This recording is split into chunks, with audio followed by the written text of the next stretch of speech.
성북고등학교 학생 선수 여러분 만나서 반갑습니다. 저는 서부교육지원청 노동준 장학사라고 합니다. 오늘은 안전을 주제로 여러분들께 학교에서 일어날 수 있는 안전사고 사례와 우리가 운동을 하면서 일어날 수 있는 운동상해 종류, 그 다음에 응급처치, 그 다음에 주로 일어날 수 있는 상해에 대한 예방법에 대해서 알아보고자 합니다.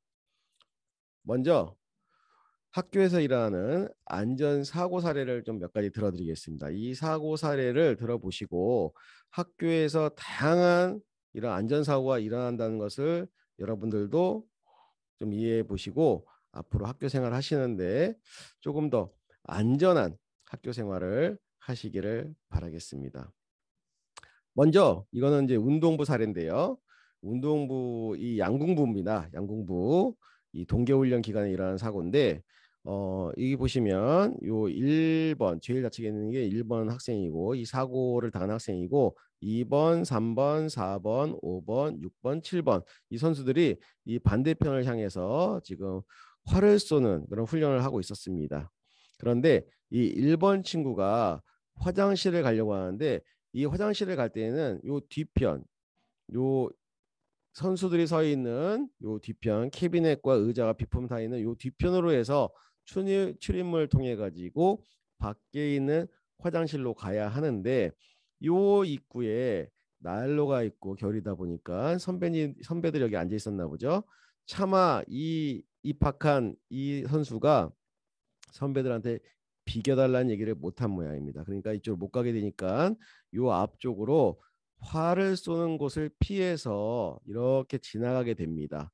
다행히 여기 있던 3번 선수, 4번 선수는 요 1번 선수가 요 밑을 지나가는 걸 보고 활시를 당기다가 놓습니다. 그런데 요 맨 끝에 있는 7번 선수는 이 활을 당기면 밑에서 위로 들었다가 놓게 돼 있어요. 이런 과정에서 이 친구가 앞을 가는 것을 보지 못했습니다. 그래서 요 거의 다 왔을 때 발견하고 놀래서 이 활을 놓치게 됩니다. 그래서 이 활은 날아가고 이 공교롭게도 1번 친구의 눈에 화살이 맞게 됩니다. 그래서 눈이 실명을 당하는 이런 일이 실제 있었습니다. 그래서 이런 사고가 어, 일어나기도 한다라는 점을 좀 알아두시고 여러분들도 운동하실 때 훈련장이나 이런 곳에서 특히 이런 안전에 주의해서 훈련해 주시기를 꼭 당부드립니다.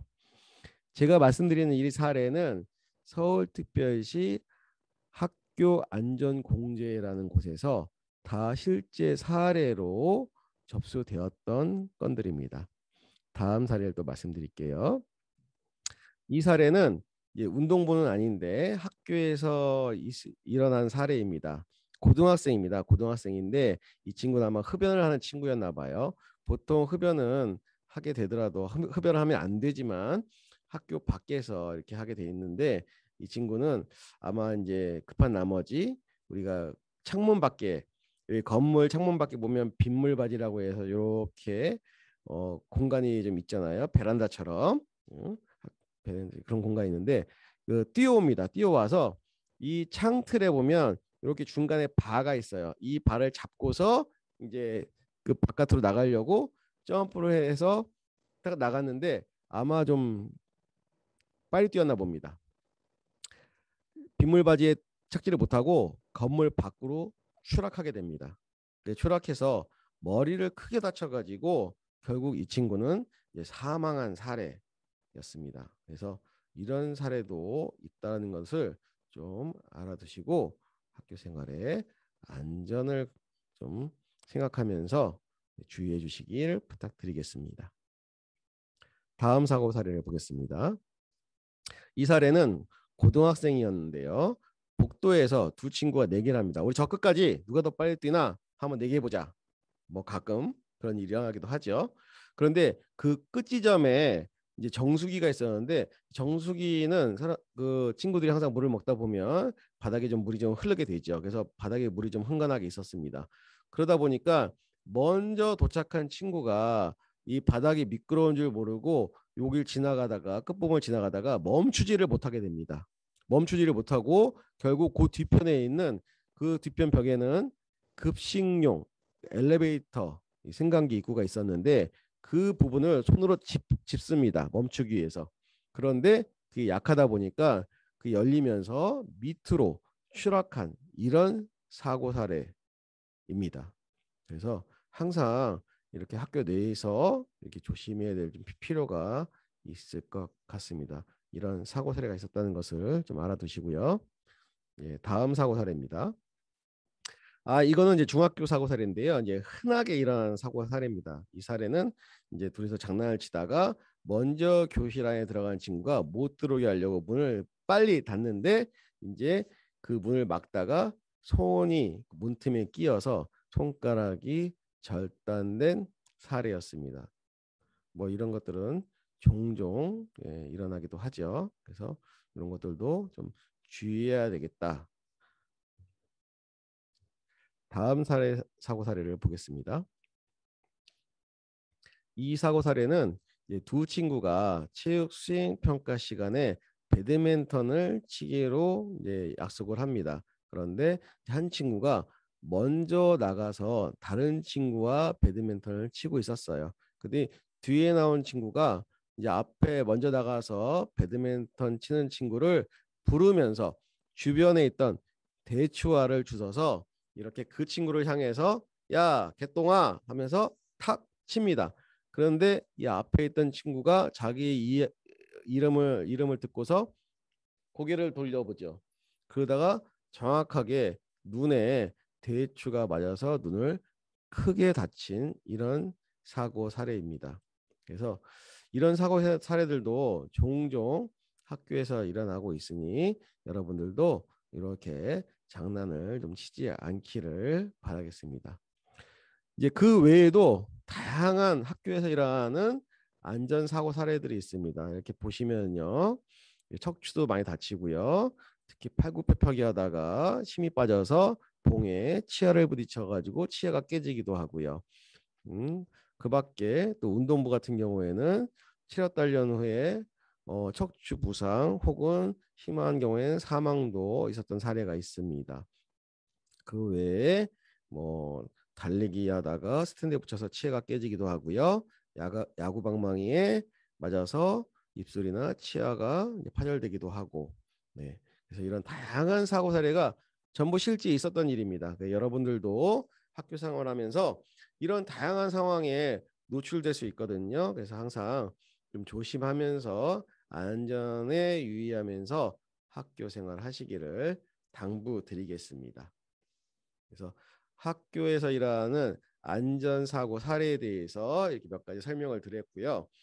이제 다음 순서는 우리가 운동을 하면서 가장 내가 운동 선수로서 또 관리해야 되는 부분이 다치지 않는 거라고 생각합니다. 누구나 운동을 하게 되면은 한 번 정도는 크고 작은 상해를 입어봤을 것 같은데요. 그 원인에는 무엇이 있는지 한번 살펴보고요. 그 다음에 그런 상해가 일어났을 때 우리가 즉각적으로 할 수 있는 응급처치 어떻게 하는지 한번 알아보고 그 다음에 주로 일어나는 우리가 이제 부상에 대한 어떻게 예방법을 간단하게 좀 알아보도록 하겠습니다. 먼저 우리가 상해 원인입니다. 우리가 운동을 할 때 크게 한 5가지 정도로 나눌 수 있는데요. 첫 번째는 과도한 운동이 우리 상해를 가져오고요. 또 두 번째는 불편한 신발이나 장소의 결함. 또 세 번째 약한 근력과 유연성의 저하. 그다음에 신체 역학적인 결함. 또 그 외의 원인에 의해서 우리 상해는 일어나게 됩니다. 그러면 한 가지씩 살펴보도록 하겠습니다. 먼저 과도한 운동인데요. 우리가 과도하게 좀 힘들고 지나친 운동을 하다 보면은 근육의 균형을 상실하게 됩니다. 밸런스가 깨진다고 하는 거죠. 그로 인해서 우리가 외상이나 뭐 충돌이 될 수도 있고요. 외부의 충격이 될 수도 있고 이런 외상이나 근육의 파열을 가져오게 됩니다. 또한 이런 과도한 운동은 피로가 누적되면서 피로에 의한 과로성 골막염, 골막에 염증이 생기는 걸 말하죠. 그 다음에 골절 등을 일으킵니다. 뭐 우리가 피로골절이라고 하는데요. 자그맣게 금이 가기도 하고요. 심한 경우에는 이제 완전히 부러지기도 하는 이런 골절을 일으키기도 합니다. 또한 이제 보통 대표적으로 같은 동작을 반복적으로 장기간 실시했을 때 일어나는 스포츠 장애가 발생하게 되죠.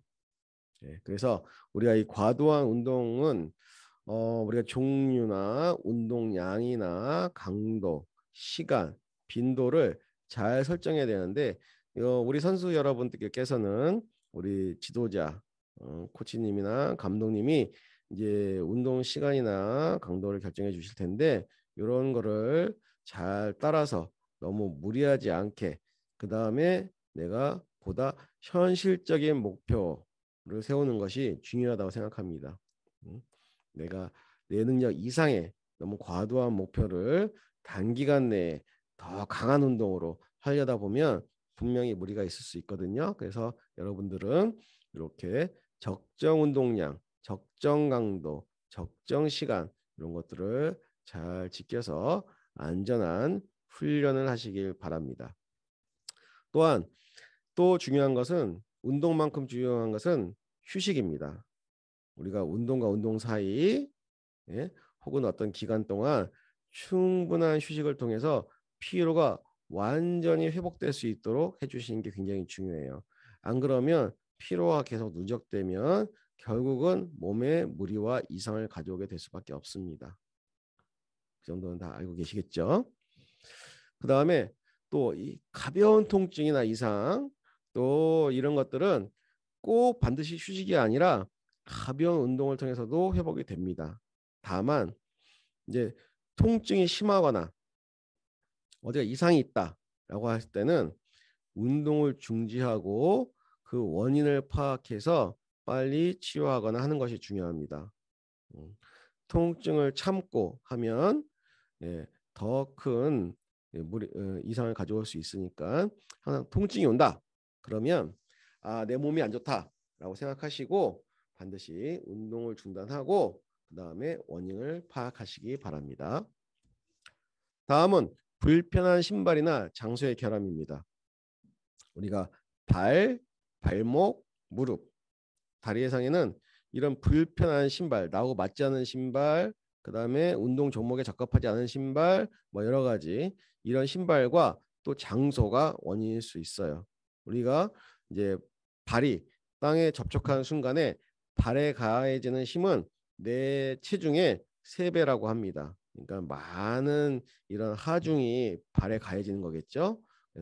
이제 신발을 좀 잘 신을 필요가 있습니다. 특히 충격 흡수, 그다음에 지지력이 떨어져 잘 미끄러지거나 이런 것은 상해 위험이 증가될 수 있습니다. 만약 예를 들면 뭐 운동화에 밑창이 닳아서 잘 미끄러진다든지 쿠션이 약해서 충격 흡수가 잘 안 된다든지 이런 것은 분명히 상해의 원인이 된다는 걸 알아두시고요. 이 충격에 의한 상해 방지는 좋은 신발 신어야 되는데 그렇다고 그러면 좋은 신발은 꼭 비싼 신발을 의미하느냐? 꼭 그런 건 아니에요. 상황에 맞고 종목에 맞고 적정하게 충격 흡수를 해주면서 지지력을 가지고 있고 밑창이 미끄러지 않는 뭐 이런 신발들을 좋은 신발이라고 하겠죠. 그래서 신발을 잘 신는 것도 상해를 예방하는데 매우 중요하다는 점 꼭 기억하시고 신발을 잘 챙겨 신으시기 바랍니다. 또한 이 지면이 울퉁불퉁하거나 경사진 곳에서 쉽게 또 피로해지고 이 아킬레스 건염이라든지 무릎과 발에 장애가 생기기 때문에 이 장소도 우리가 운동하는 공간도 이렇게 혹시 안전에 저해되는 요소가 있지 않는지 잘 체크해서 안전한 곳에서 운동하시기 바랍니다. 아까 제가 한번 복도에서 말씀드렸죠. 이 뒤 친구가 달리기 하다가 이 물기가 있는 것에 미끄러져 가지고 사고 당하는 거. 이제 우리가 흔히 우리가 운동하는 공간에서도 일어날 수 있는 일이라고 생각합니다. 이렇게 뭐 바닥이 미끄럽거나 할 때에는 반드시 그것을 닦고 우리가 안전한 공간에서 운동할 수 있도록 해주시기 바랍니다. 다음은 약한 근력과 유연성 저하 문제입니다. 우리가 특히 이제 유산소 운동만 하게 되면 이 유산소 운동과 근력 운동의 균형을 좀 이뤄야 되는데 너무 유산소 운동만 하게 되면 근육이 수축돼서 관절 운동에 제한을 받아가지고 근육과 건의 상해를 가져올 수 있게 됩니다. 그래서 이제 지나치게 수축된 근육 부위를 가볍고 부드럽게 스트레칭을 해주고 약화된 근육을 강화시켜 주는 것도 좋은 상해 예방에 좋은 방법입니다. 그래서 특히 이제 유연성 운동, 우리 대표적인 게 스트레칭이죠. 스트레칭을 운동에 우리가 주로 사용되는 부위에 특히 시작과 정리 운동도 반드시 중요한 것 같아요. 정리 운동을 잘하는 친구들이 많은데 시작할 때도 우리가 스트레칭을 습관적으로 하지만 정리 운동도 반드시 이 유연성 운동을 해준다. 특히 우리가 주로 사용하는 부위, 뭐 무릎 관절이면 무릎 관절, 어깨 관절이면 어깨 관절, 손목, 각 부위에 이렇게 다 스트레칭을 충분하게 해주시는 것이 좋습니다. 하지만 또 너무 지나치게 내가 움직일 수 있는 가동 범위 내에서 해주는 게 좋고요. 그렇지 않다 너무 무리하게 하는 것은 또 오히려 상해를 유발할 수 있으니 주의해 주시기 바랍니다.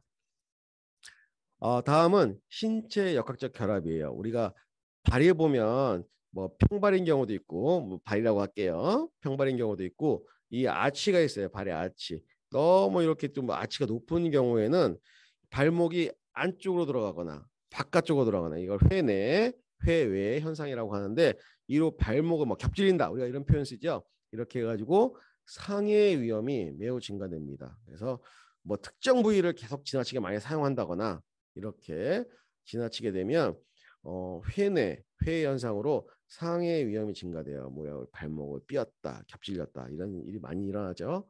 그래서 이런 것들도 좀 주의해서 너무 특정 부위가 사용되지 않도록 골고루 해주실 필요가 있습니다. 그래서 이렇게 안 좋은 신체 구조로 인해서 발생하는 상해 최선의 치료는 충분히 쉬시고 활동량을 조금 감소시키면서 바른 자세, 바른 동작, 이런 자세 규정이 굉장히 중요하다고 생각합니다. 그래서 이렇게 상해는 우리가 심폐계통, 심장과 폐보다는 근육과 골격계통에서 많이 발생하게 되죠. 특히 심줄 근육과 뼈를 연결하는 부위, 우리가 건이라고 하죠. 그다음에 인대와 뼈를 연결하는 부위에서 주로 많이 발생합니다. 그다음에 근육이나 이렇게 연결 조직에 탄력성이 없어요. 근육이 뻣뻣하다. 그다음에 또 좋지 않은 혈액순환이 원인이 될 수도 있고요. 그래서 이렇게 우리가 근골격계의 이 상해는 치료가 비교적 오래 걸립니다. 그래서 항상 다치지 않도록 주의하는 것이 꼭 필요할 것 같아요. 신경 써주시기 바랍니다. 그 밖에 원인으로는 이제 잘못된 훈련 방법이 있어요. 너 너무 운동량 빨리 증가시킨다. 내가 대회가 얼마 안 남았는데 좀 더 이거 갖고 안 될 것 같은데 뭐 아까도 말씀드렸지만 운동량, 운동 강도를 급격히 올리는 방식의 훈련은 그렇게 좋지 않습니다. 서서히 점진적으로 나의 수준에 맞게 이렇게 하는 게 좋을 것 같고요.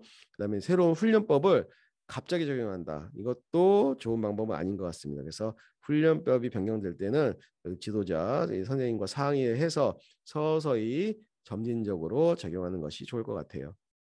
그리고 이제 아까도 얘기했지만 근력의 불균형, 너무 특정 부위가 약해지거나 한쪽만 강화된다. 특히 이제 햄스트링 같은 경우에는 뒤에 나오겠지만 앞 근육은 단단한데 뒷 근육이 약해요. 이럴 경우에는 잘 다치는 원인이 되기도 합니다.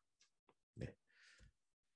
그래서 우리가 이렇게 다쳤을 때 그러면 보통은 우리가 이제 병원을 방문하거나 선생님께 진료를 받아서 빨리 치료해야 되는데 이제 그 전 단계일 수도 있고요. 아니면 경미한 부상, 가벼운 부상 같은 경우에는 응급처치만 가지고도 충분히 회복이 가능하니까 한번 응급처치의 일반 원칙에 대해서 알아보도록 하겠습니다. 아마도 여러분들이 수업 시간에도 한두 번 이상은 들었을 것으로 생각되는데 한 번 더 내가 인식한다는 생각으로 이 설명을 좀 들어주시기 바랍니다. 그리고 지금까지는 아마 응급처치의 일반 원칙이라고 하면 라이스 법칙, RICE 이건 들어봤을 거예요. 근데 최근에는 이제 하나가 앞에 P가 더 들어가면서 프라이스의 법칙이라고 합니다. 프로텍션 이제 보호하고, 레스트 휴식하고, 그다음에 아이스 냉찜질, 그다음에 컴프레션 압박, 엘리베이션 거상 다친 부위를 높인다 이 뜻인데 하나씩 한번 알아보겠습니다. 프로텍션 이제 보호인데요. 우리가 이제 보호의 목적은 부상당한 부위를 보호해서 추가적인 부상을 방지하는 것을 말합니다. 부상의 종류에 따라서 부위에 따라 다르지만 일반적으로 테이핑, 붕대, 부목, 브레이스라는 건 이제 뭐 이렇게 거는 거, 목에 거는 것들을 말하죠. 이런 것들을 사용해 가지고 추가적인 부상이 일어나지 않게 방지하는 것을 말합니다. 예를 들면 지금 발목이 겹질렸다. 그러면 빨리 이제 급하게 할 수 있는 건 주변에 테이핑이 있다면 발목을 좀 고정시키고요. 팔을 아무래도 다친 것 같아요. 팔이 골절이 된 것 같아. 그러면 주변에 부목 있으면 부목을 대고 한번 감아주면 좋고, 부목이 없다 그러면 좀 이렇게 딱딱한 문제집 같은 거, 문제집으로 이렇게 좀 받쳐가지고 이것을 감아준다든지 이런 식의 다친 부위를 즉각적인 보호를 해주는 것이 필요합니다.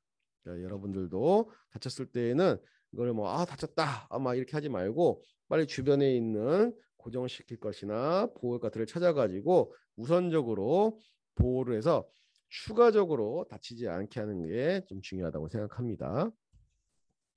다음은 휴식입니다. 네, 휴식 아까도 한번 말을 했지만 우리가 기본적으로 다치게 되면 일단 운동을 멈추고 쉬어주는 게 좋아요. 특히 하루에서 이틀은 그냥 운동을 하지 마시고 충분하게 쉬어주시기 바랍니다. 그러면 기본적인 것들은 경미한 부상은 어지간히 이제 회복이 되고 그것이 가장 좋은 방법이라고 생각합니다. 그래서 상처 부위가 자극받지 않게 움직이게 하는 게 중요하고요. 근육의 스파즘을 예방한다. 스파즘이라고 하는 것은 그냥 스스로 막 떨리는 거예요. 이런 것들도 만약에 이제 다치게 되면 일어날 수 있는데 이것도 쉬어줌으로써 예방이 가능합니다. 그래서 휴식이 굉장히 중요하다. 그래서 다만 이제 심해요. 염좌나 골절 이런 것들은 휴식보다는 일단은 처치가 필요하니까 무조건 쉬는 건 아니고 이런 거는 무조건 의사의 지시를 받아야 됩니다. 예, 기본적으로 병원에서 처방을 받고 거기에는 치료법에 의해서 하는 게 좋고요. 일단 휴식은 기본적으로는 경미한 가벼운 휴식을 말하는 겁니다. 그 다음에 상해 발생에 이제 3, 4일 후에는 근조직이 회복해요. 그래서 초기에는 뒤에 나오겠지만 아이스로 이제 하루 이틀은 응급처치를 하지만 3, 4일 뒤에는 온찜질로 하는 것이 중요합니다. 그래서 회복 단계에 들어갈 때는 온찜질 뒤에 한번 얘기할게요. 이렇게 처음에 휴식을 취해주는 게 굉장히 중요하다. 예. 그 다음에 마지막으로 이제 경미한 고통이 있어도 운동은 가벼운 운동은 또 회복을 하게 도와주니까 경미한 운동은 휴식과 가벼운 운동을 좀 병행하는 것도 하나의 방법이 될 수 있습니다. 이제 아이스, 네, 냉찜질이네요. 우리가 이제 혈관이나 림파선을 냉각시켜 가지고 혈액이 상처 부위에 모여드는 것을 억제합니다. 그래서 초기에 다쳤을 때는 냉찜질이 굉장히 효과를 발휘해요. 그래서 부종을 감소시키고 상처가 더 넓어지는 것을 막아주고 통증과 경련을 감소시킵니다. 그래서 냉찜질은 좀 특히 다친 직후에 즉각적으로 실시해주면 굉장히 효과를 볼 수 있다. 네, 그다음에 그래서 회복 기간도 전반적으로 단축되는 효과가 있다는 얘기를 꼭 드리고 싶습니다. 그래서 아까도 한번 얘기했지만 이제 하루에서 이틀까지는 우리가 냉찜질을 해주고 그다음에 그 이상에 가면 온찜질로 좀 바꿔주는 게 필요해요. 그런데 여기서 주의할 것은 찜질은 이 폐상처라는 건 뭐냐면 이렇게 찢어지거나 이렇게 속이 보이는 이 상체는 적절하지 않습니다. 이렇게 뭐 붓고 삐고 이런 부위에 이 안에가 보이지 않는 폐쇄 상체는 찜질이 맞지만 이 안에가 뭐 이렇게 찢어지는 등의 이런 상처에는 찜질은 효과적이 못하다. 이건 빨리 의과적인 치료를 받아야 되는 상황이거든요. 이렇게 폐쇄 상처에 적용한다. 그다음에 또 하나는 이렇게 찜질을 하는데 너무 이제 오랫동안 하게 되면 또 부위가 괴사될 수 있으니까 5분마다 적당하게 이제 온기를 좀 느낄 수 있게 해서 이제 냉각 부위로 옮겨가면서 해줄 필요가 있습니다. 이제 그 다음에는 압박이에요. 이 압박은 이제 컴프레션, 이제 냉각이 끝난 다음에 아이스가 끝난 다음에는 신축성 있는 탄력 있는 붕대를 감아가지고 이제 붓기를 억제하는 게 필요합니다. 그래서 이 붓기를 억제함으로 해서 회복 시간을 단축시킬 수 있어요.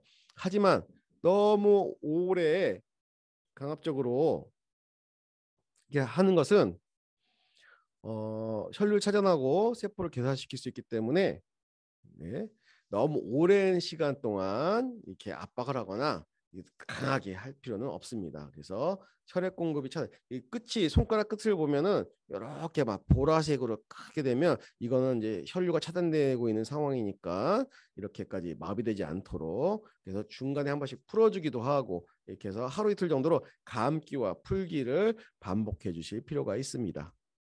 다음은 이제 엘리베이션이에요. 이제 다친 부위를 높인다. 이제 거상이라고도 하는데요. 이렇게 찜질하고 이제 압박이 완료되면 다친 부위를 약간 이제 올려줍니다. 그래서 높은 곳에 좀 위치시켜 주고요.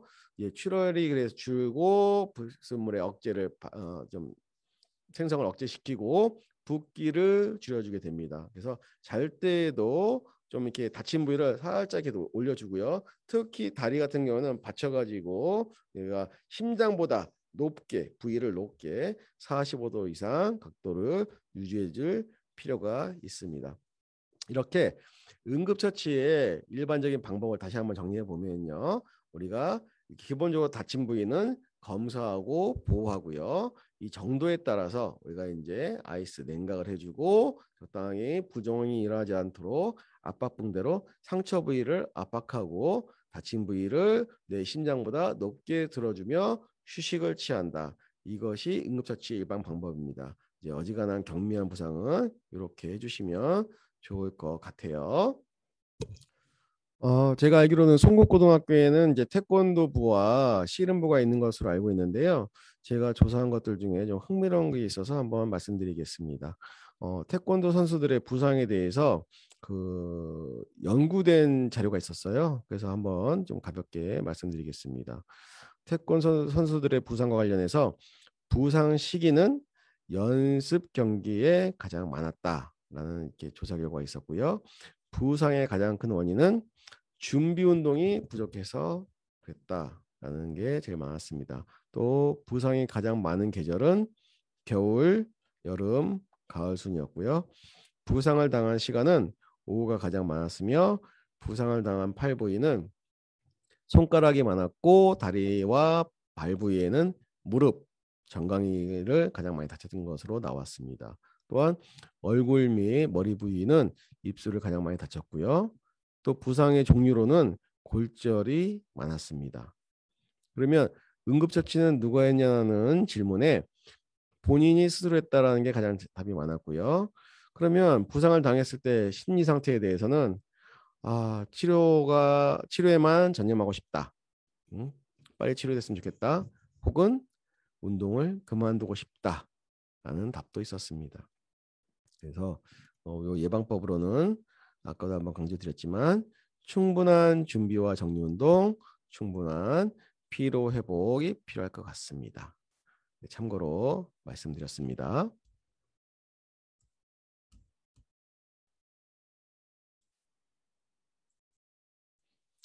그러면 이제 마지막으로 우리가 가장 많이 다치는 부위인 이 햄스트링 부상에 대해서 간략하게 예방하는 방법에 대해서 알아보겠습니다. 이 햄스트링이라고 하는 것은 여러분들이 앞에 있는 화면에 보이시는 것처럼 이 엉덩이 밑서부터 이제 허벅지 뒤편에 있는 이 세 갈래의 근육을 얘기해요. 이것이 이제 햄스트링인데 가장 많이 다치는 부위이기도 합니다.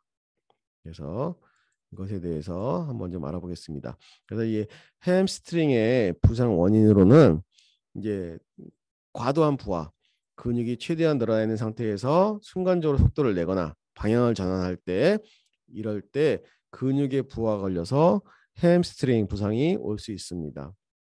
그리고 특히 또 두 번째는 근육이 불균형. 우리가 보통은 허벅지 뒷근육보다는 앞근육이 발달한 경우가 많아요. 이렇게 과도하게 또 앞은 발달해 있는데 뒤가 약한 경우에 이렇게 균형이 맞지 않아서 햄스트링 부상을 입기 쉽습니다. 그리고 세 번째는 골반이 틀어져 있을 때에도 틀어져 있으면 앞쪽 근육은 뭉쳐지고요. 뒤쪽은 살짝 늘어나게 됩니다. 이런 상태가 계속 반복되고 지속되면은 늘어난 뒷근육이 굳어져 가지고 햄스트링 파열이 쉽게 일어날 수 있어요. 그래서 우리가 햄스트링 부상의 원인에 대해서 알아봤고요. 그렇다 그러면 우리가 이제 손상 전도인데 이 제일 왼쪽에 있는 것이 이제 근육이 정상적인 상태고요. 네, 손상이 처음에 1단계는 요 근육의 인대가 일부 조금씩 파열되는 이런 것들이 일어날 수 있습니다. 1단계라고 하는데 이런 경우에는 충분한 휴식과 우리가 응급처치 있죠. 아이스라든지 이렇게 처리를 해주시면 휴식을 취해주시면 1에서 3주 정도면 이제 치료가 가능하고요. 요 이제 2단계는 요 햄스트링 부위가 일부 파열된 거예요. 불완전 파열이라고 하는데 일부 파열되면 우리가 보통 2단계라고 합니다. 회복 기간은 이제 4주에서 8주고 요 단계부터는 우리가 의과적인 치료를 좀 받아야 돼요. 병원에 가서 치료를 받아야 됩니다. 3단계는 이제 완전히 뭐 파열되는 경우가 많았는데요. 이런 기간에는 회복 기간이 약 3개월에서 6개월 이상 걸릴 수 있고요. 이 외과적인 수술이 이제 필요한 정도라고 할 수 있겠습니다. 그래서 우리가 이 햄스트링 부상을 예방하려면 스트레칭 방법이 가장 좋은데요. 앞에 요 보이는 그림처럼 우리가 서서 허리를 굽혀 가지고 허벅지 뒤쪽을 충분히 늘려주면 이렇게 늘어나는 느낌으로 충분히 숙여서 스트레칭 해주면 네, 굉장히 예방에 도움이 됩니다. 이제 한 번 할 때 20초에서 25초간 한 3, 4회를 반복해서 쭉 서서 허리 굽혀 가지고 뒤쪽에 있는 햄스트링 허벅지를 늘려주는 스트레칭이 좋고요. 또 하나는 이 폼롤러를 이용해 가지고 마사지하는 건데요. 이 폼롤러를 햄스트링 쪽에 두고서 뭐 체중을 싣습니다. 무게 실어 가지고 충분히 굴려주면서 마사지를 해주면은 이렇게 충분히 좀 예방이 되는 효과가 있습니다. 그 외에 몇 가지 또 하나 좀 소개해 드릴게요. 부상 예방 스트레칭으로 어떤 발받침에다가 발을 한쪽 발을 올려놓으시고요. 그 다음에 상체를 발 쪽으로 좀 천천히 숙여주는 이런 방법도 도움이 되고요. 그 다음에 이제 손으로는 벽을 짚고요. 요 뒤쪽 뒤꿈치부터 뒷목까지 사선으로 일자로 형성해서 이 상태로 가볍게 그냥 힘을 주고 있는 이런 상태의 스트레칭도 도움이 됩니다. 또한 엎드린 자세에서 요 발끝을 들어주는 자세도 도움이 되고 앉은 자세에서 발목을 벽에다 고정시킨 이런 고무줄 같은 것을 이용해 가지고 밑으로 컬 동작 내리고 올리고 하는 이런 반복적인 이런 동작도 도움이 됩니다. 그리고 누운 상태에서 한쪽 다리를 벽에다가 딱 지지하고 고정하고 쭉 충분하게 이렇게 쭉 펴주는 신전 동작을 하는 스트레칭도 도움이 되고요. 아까 이제 또 비슷한데 누운 상태에서 무릎을 구부려 가지고 발을 엉덩이 쪽으로 쭉 당겼다가 다시 피는 이런 동작. 그다음에 누운 상태에서 양손으로 허리 옆을 지지하고요. 엉덩이를 쭉 들어주는 이런 동작도 효과가 좋습니다. 그 밖에 여기 보면 런지 동작, 그다음에 의자에 앉아서 한쪽 발을 쭉 핀 상태에서 발끝을 내 몸 쪽으로 당겨주는 이런 스트레칭 동작이 햄스트링 예방에 크게 도움이 되는 스트레칭이라고 할 수 있습니다. 수시로 해서 부상으로부터 좀 내 스스로를 관리할 수 있는 우리 학생 선수가 되길 바랍니다. 네, 그럼 이상으로 안전에 대한 교육을 모두 마치겠습니다. 네, 다음에 또 기회 되면 또 찾아뵙도록 할게요. 네, 안전한 운동 하시기 바랍니다. 감사합니다.